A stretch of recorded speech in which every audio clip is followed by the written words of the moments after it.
Picked the wrong week to quit sniffing glue.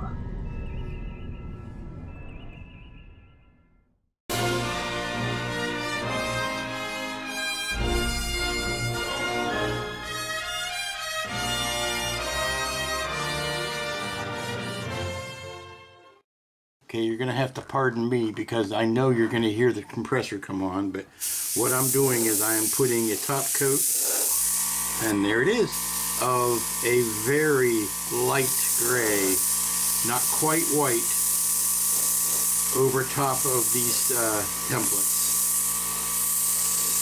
And when you can just barely see a haze on the yellow, then you know you've got it covered. The idea here isn't to completely drown out the colors that you've put down before, but to add a layer on top. And for heaven's sakes, clean your brush out first. You're spraying white paint. You don't want errant color flecks of color from the inside of a dirty brush mixing with your fresh white paint, or nearly white paint.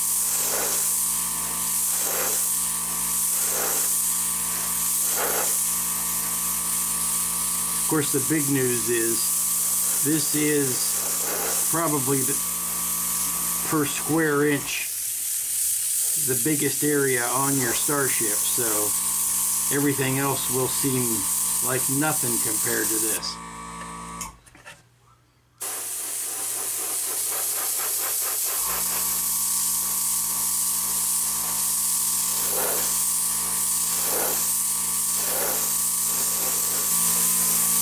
The good thing is it does cover up a lot of that purple iridescent that I didn't like from the first time. I was over at the hobby shop today and I found some better alternatives in that same line of Vallejo's color shifting paints that don't have that colored base. They all have the same type of whitish or grayish base, which is what I wanted. I went and made the mistake of getting something that's got an orange base and a purple base, and that threw everything off. It introduced a layer of color I wasn't really wanting. You want the color to show up on the iridescence, not when you're laying it down. You want it to show up when you put it in an angle to the sun, not when you're just looking at it. You want it to basically be white or very close to it. Okay, I am going to touch a couple more spots on this, and then I am going to put it aside and pull out the top saucer. What I'm doing here is just knocking down some of those purple and orange spots that I had before that I did not like. So, something I should have thought of when I was doing the bottom, but didn't think about it till now, was get yourself a nice Lazy Susan. This is actually a cake pan, cake decorating Lazy Susan that I found at the big box store. Very handy for things like this, because I could continue to paint and not even have to lift the brush up.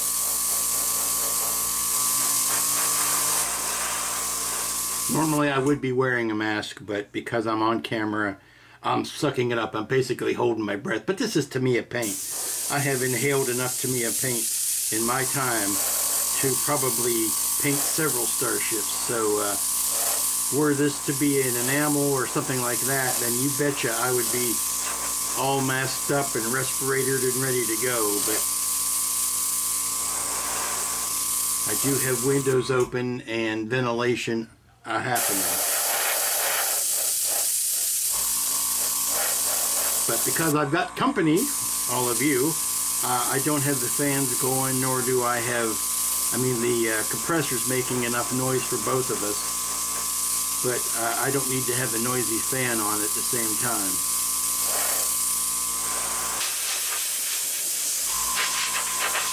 And there you go. We are finished with the top coat of the very, very, very light gray. Almost white, but not quite white. I think that's my, I'm going to trademark that color name, Not Quite White. And let's set the brush to soak and turn off the camera. Okay, welcome back. And I say welcome back because it's important that you know that a lot of time has passed, not a lot of time, overnight has passed between the time I stopped working on this and the time that we are picking it back up. And that's important because folks can watch a video of a how-to, and I'm guilty of the same thing. I'll watch a how-to video online or on television. I'll watch a a makeover show, and they never really do a great job of showing you how much time has elapsed to allow the paint to dry and things like that. So I want to let you know that this was done last night. I'm coming back to it the next morning. So this is going to be the fun thing. The fun thing is going to be putting the additional prism colors over top of what we painted yesterday. And to do that, I am using a pattern like this. Now, this is something I have not introduced commercially for sale. Well, that's what commercially means. Yet, because I'm still trying it out to see how well it works. I do provide something like this on my smaller scale template sets, but I've not introduced it for this larger scale refit because I'm still test marketing it to see how well it works. But what it's going to do is we're going to peel this up. I've taken all the negative shapes out. We're going to peel this up, lay it down, and then use this to spray through for the various 3 color shifting colors that I've got.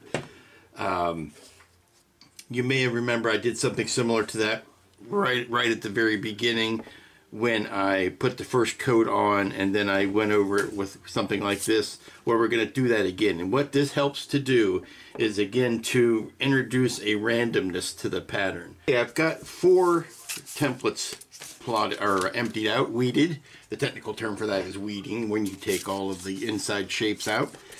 And I'm ready to put them down on the hull. Now, usually you want your templates to stick. You want them to hold down pretty well. That's not necessarily the case here because we're going to be reusing them. Plus, you've got a layer of vinyl already on top of that. So you run the risk of it sticking down too much and ripping when you try to pull it up. So what I find is handy, first of all, after you've taken all of the inside pieces out, you'll find that this whole bit of Swiss cheese will come off of the sheet just like this, is I will lay it down on the ship and I'll do this. And what I'm doing is I am breaking some of the adhesive by using the oil on my hands to just knock down some of that adhesion so that it doesn't stick as forcefully. And I'll put that aside, and I'll do the same with the other 4 or the other 3. And that will allow me to reuse these a lot more easily than had I put them down on the hull at full strength. Now this vinyl is made to be taken off. It is paint mask vinyl, so the adhesion on it is less than standard vinyl already, but it still can be a little bit much for our purposes. So just do a little bit, and be careful you don't get it on the hair on your arm because it'll pull it right out. It's not it's not a toy, kids. Yes, it is. This is all fun and games. This is all a toy. But as soon as I get all 4 of these down, I want to show you how we start dealing with them.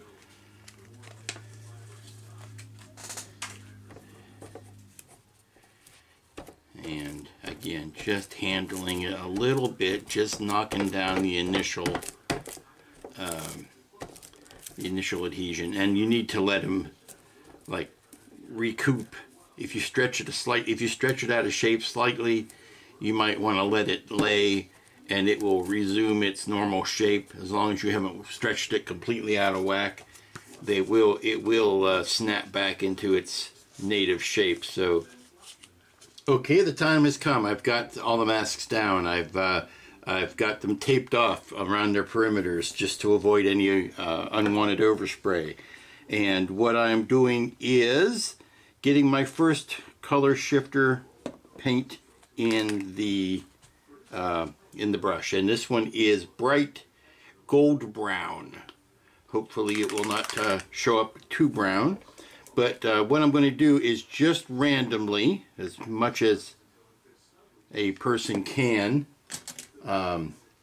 randomly spray through some of the holes that I have just put down. And if you angle a light when you're putting it on, you can see which holes you have sprayed, because it's not an obvious or apparent thing when you are painting, due to the fact that it is a very translucent paint. So seeing the results on the edge of the vinyl actually helps you determine which holes you have filled in and which ones you haven't. Okay, I'm ready to go over it the second time, and this is with the pearl violet color. And that shows up differently on the vinyl, so that tells me where this needs to go. That also is not different than the green that I just put down. And the goal is to use, obviously, different holes. You don't want to hit the same holes you just did. That doesn't get you any further down the road. Okay, the time has come to add the last of the three prism colors, and this one is green gold cold blue. Like I said, I'm adding this to the shapes that are either that are T-shaped or are square.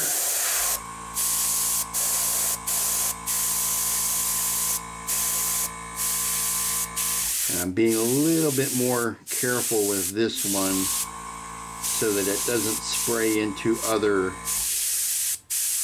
shapes that I've already done. The more of these that you do, the more careful you have to be with them, because you're starting to interfere with things you've already painted.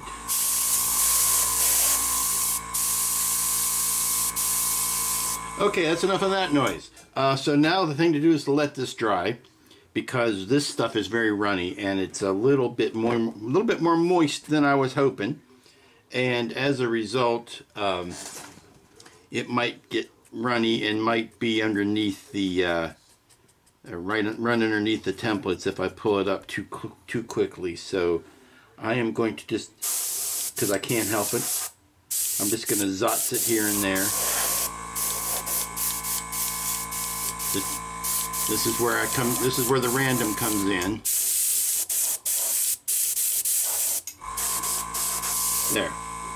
Okay, now we let this dry, and then the fun is going to start happening when we peel these up to move them, and you're going to see what the most of it, what it looks like, because we still have to pull off the main Aztecs, and once we do that, then we'll know what we've got. I'm getting some truly glorious results here, and I only hope that they are showing up on camera half as well as they are in real life. I might have to take this outside to show it in the sunlight, but I've taken 3 of the masks off, and I want to show you how to take the last one off, just to see as an example.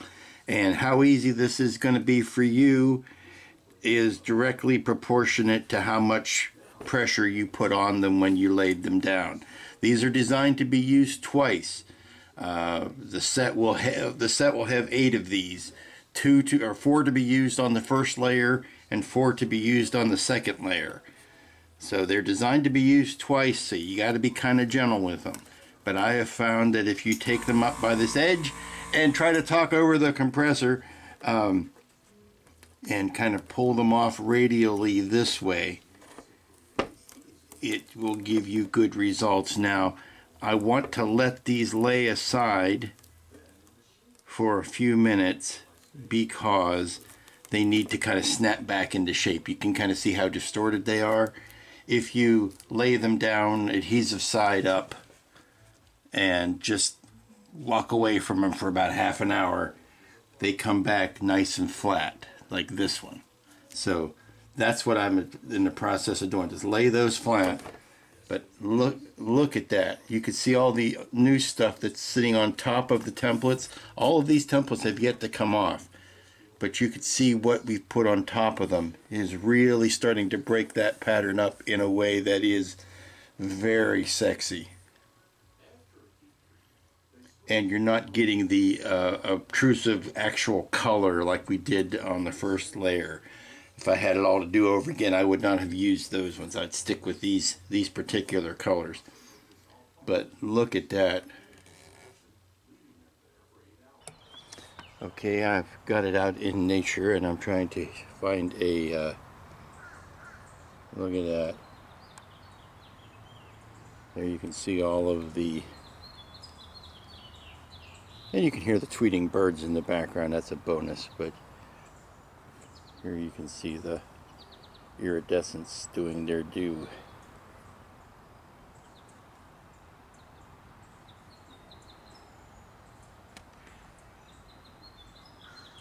That's even going to be more noticeable when we take the main Aztecs off. That's probably a good shot right there so you can see what's going on. Once we take the main Aztecs off, you will see the hull color for what it is. Okay, so it turns out maybe the better view is to see it from inside. So I'm moving the camera around it rather than trying to move it around the camera. And you can see all of that work that we just put in really showing up. Here is a section that has not been done. Here's a section that's not been done, and here's a section that has been done. You can really tell the difference between those two.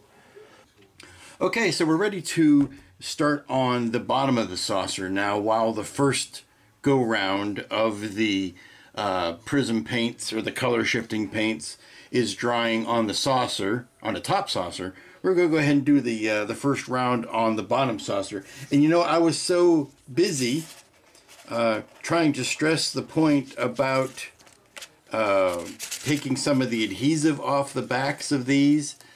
You know, you saw me doing this, and I was taking the, and I'm, you know, wiping my hand across my forehead and getting some oil on my back of the template so that it doesn't stick down. I was so busy doing this last time that I forgot to tell you probably the most important thing.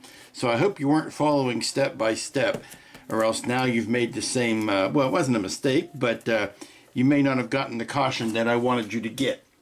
And that is, when you are putting these ones down, since you've already done this once before, you did this back when the hull was bare and it just had the first coat of gray on it, and you put these templates down and you sprayed your first round of prismatic colors on it, and then you put these templates down. Well, if you put this down again in the same exact spot, then all your holes are going to line up again, and you're not really making the most of your random pattern that you could. Hello, Mr. Compressor.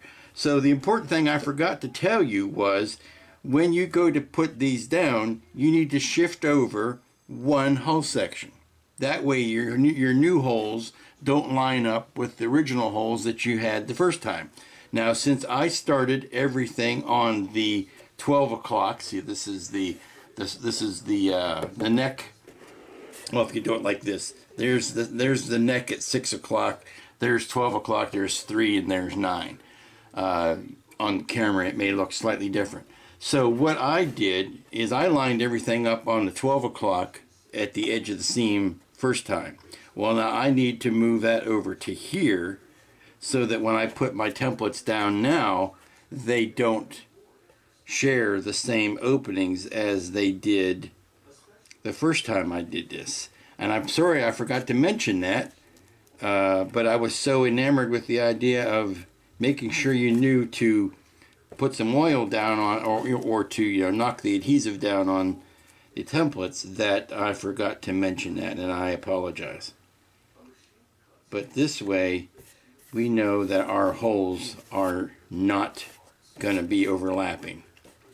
Because if your holes overlap, then you just spray and paint through the same exact holes again, covering up, not only covering up some of the work you did last time, but really wasting an opportunity to add more life and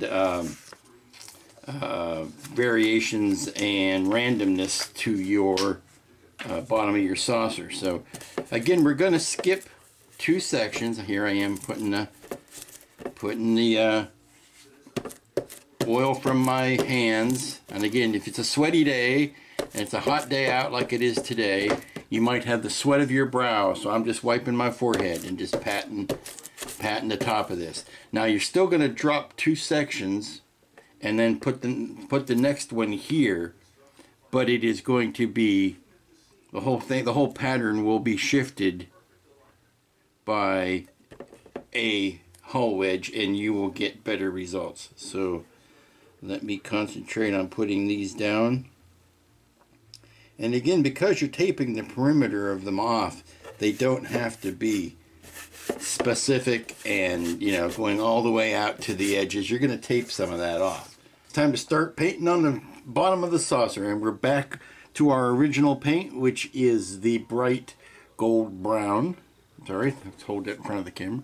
The bright gold brown. This is in the Vallejo, the Shifters Eccentric Colors line. So we're going to do a quick pass with it. Again, not every hole.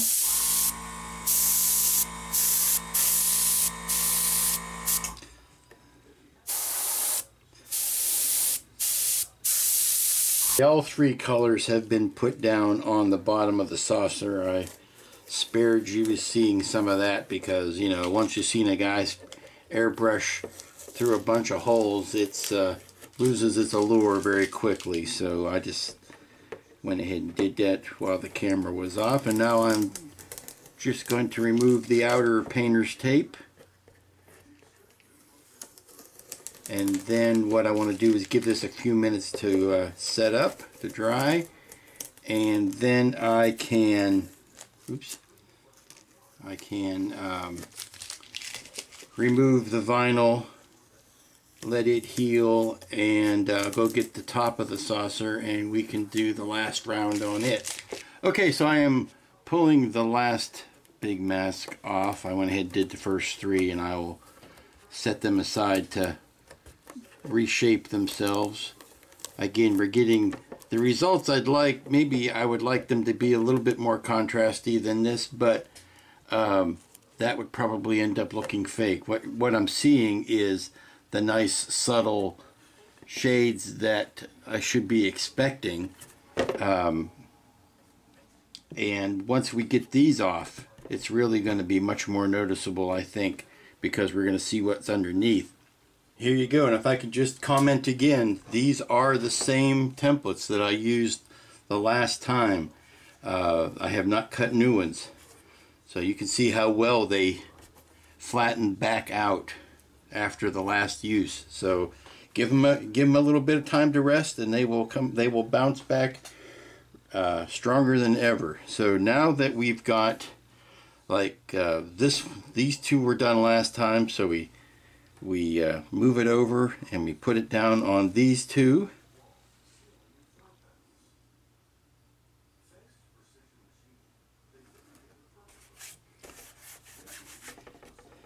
Of course, the thing is with these is that this will be the last time they're needed, so we could be a little bit more brutal with them if we wanted to, but there's no reason to abuse them. We can certainly still use them on for additional coats if we want to.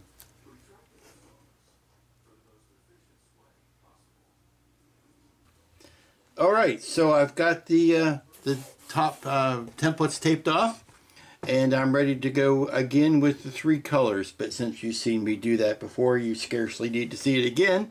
You can always just rewind the video and watch it. But next thing you know, this will be done.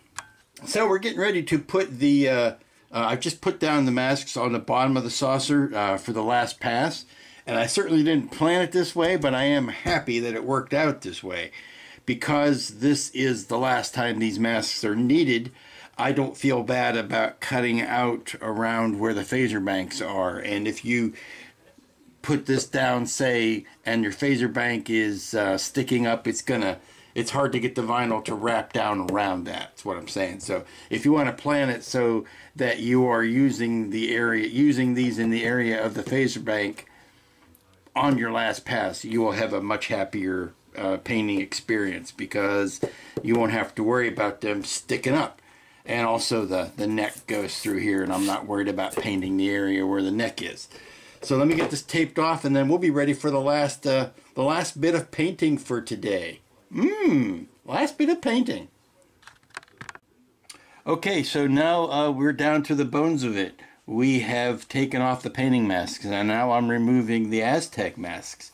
And I'm doing so very carefully, sliding the knife under a very sharp knife, under just the corner, just the slightest edge of the vinyl, peeling it back on itself, going very slowly.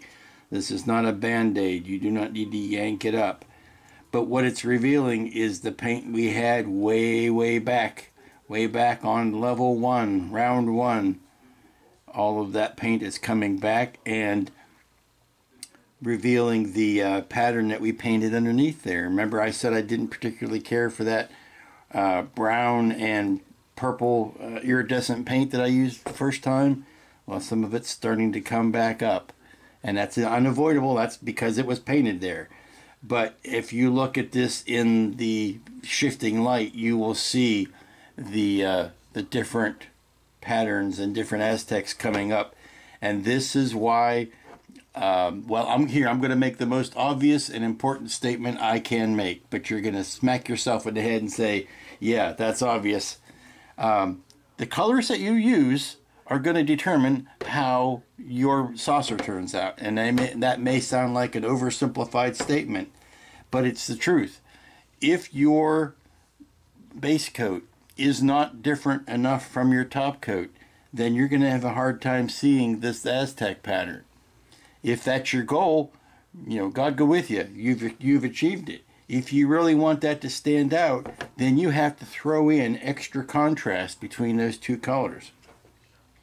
If you want a lot of iridescence on the underside to show up, you've got to think of how much of that is going to be covered up or concealed by the second layer, and account for that. Now see, when I take these masks off here, not only am I seeing the underneath color of the hull, but I'm seeing the underneath iridescent that I put on top of it. There's basically 1, 2, 3, 4, well, there's multiple layers of paint here that you have to, that you're burrowing through here, because the masks covered the basic body coat, and then 2 or 3 iridescents, and then you put the masks on, and then you put another top coat and another round of 3 iridescents. In some places, it's conceivable you have 6 coats of very, very light coats of paint, and you're going to peel all the way back to the first layer. So this is where that randomness comes in that you can't really plan for. And the more obvious the difference in your top color and your base color, the more obvious your Aztec pattern is going to look. So that's why it's important to know what colors you're using for the whole thing right off the bat, so that you don't have any rude surprises. Well, there you go. That certainly wasn't as tedious as it could have been, but I've got all the masks removed. And if you can see the light reflecting off of it, you are getting multitudes of patterns of plating, which is what we were all shooting for. Now, like I said a few minutes ago, the results you're going to get directly depend on the colors that you use. And were I to have this to do all over again, I would not have used that orange or this purple color shifting paint. I would have stuck with these white based color shifting paints, because they do the same job, but they don't have, I mean, they shift into different colors, but they don't have that base color to them. So I'm sorry I didn't find those first. But this is how I would do it. I would do this much painting before I even considered, you know, painting the bridge or putting any wiring in it, certainly, or any clear parts or any lighting, because this is never going to be easier to work with than it is right now. And if you start hooking up wires, and particularly if you put the bottom of the saucer on, you are begging for all kinds of cumbersome trouble.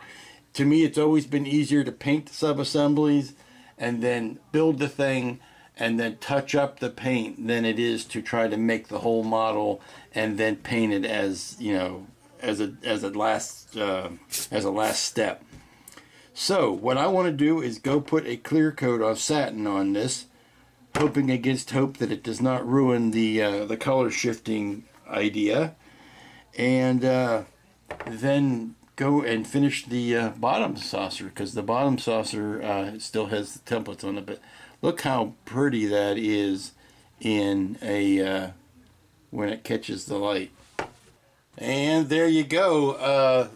As usual, the process of putting on a clear coat actually accentuates the colors, brings out the contrast, and all of a sudden I'm a lot happier with it than I was.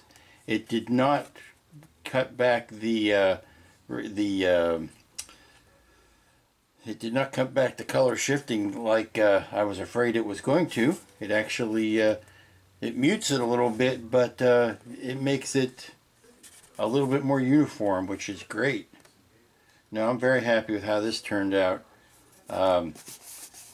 I'll do the autopsy on it later and figure out what I would have done differently, but the only thing I could say is I would maybe make the contrast between the darker and this lighter color a little bit more. I would probably make this a little whiter, so as to make that contrast a little more obvious. And I don't know if I would have put quite so many of the color shifting passes on the first round, on the ground floor round. I think I would have left most of that to the upper, like put a base color down, put the templates down, or the Aztec templates down, and then put the top color down, and then go in with the color shifters. I think rather than doing it on both passes, I think that just the top pass would be really all that was needed. But yeah, it turned it out quite nicely. And the nice thing about this is no two paint job's ever going to turn out the same. And really what I'm selling here is the procedure, the method, not necessarily the color choices. So as I say with all things, your mileage will vary. But what I was looking for is what I got, and that is a paint scheme that will look different in different types of lighting. Now let's get back to finishing the taking the templates off the bottom, and these are a little bit trickier to get off, only because I think of the concave surface here. It's not as easy to peel them back off as the top of the saucer, where everything is kind of convex. So just have to go in bit by bit. Take your time. Meditate if you must. But it will all come off, and it will come off cleanly. And I believe that the reason I am not getting any paint lift off is because you saw me washing these parts very thoroughly with the grease cutting dish soap and making them squeaky clean, and then letting the primer paint cure for a day or two at least, and all that foundation work is what gives you the best results.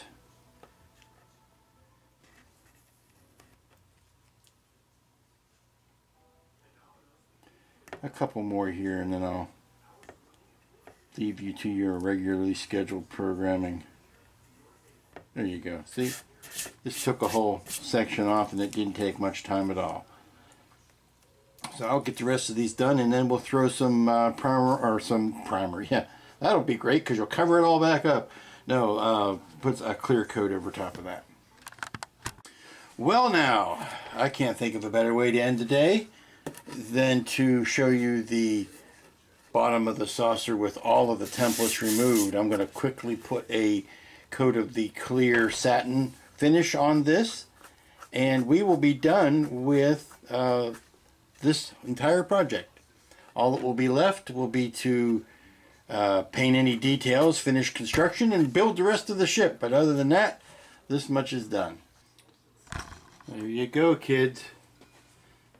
Okay, and so there you go. There is a nicely Aztec saucer top, saucer bottom, and you see the color shift colors going on there.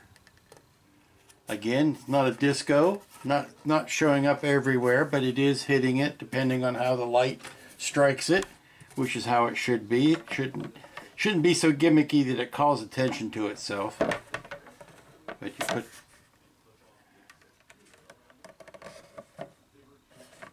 there's your full screen view right there. And the more that it moves around, the more that you see. And now this is ready for decals. So there you go. It's ready for decals, painting, and the rest of the ship. It's basically a painted saucer. Let's not get ahead of ourselves. We've got plenty of work to do to finish this. But as for the purposes of this video, this is where we end things. And that, dear friend, is where we are going to wrap this video. I hope you enjoyed your how to Aztec your saucer with the Aztec dummy. And again, the colors I chose are not the colors you have to use. They're not the paints you have to use. They're not the model that you have to use. They are the templates you have to use.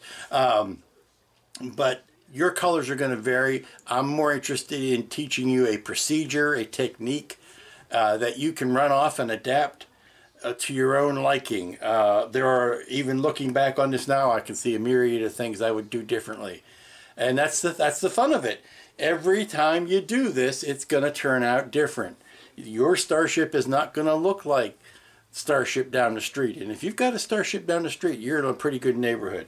But this is all about making it your own and expressing yourself and how to turn what could be drudgery into a fun technique that will help you get more out of your modeling. So, thanks for watching. See you next time. Oh, and be good to each other.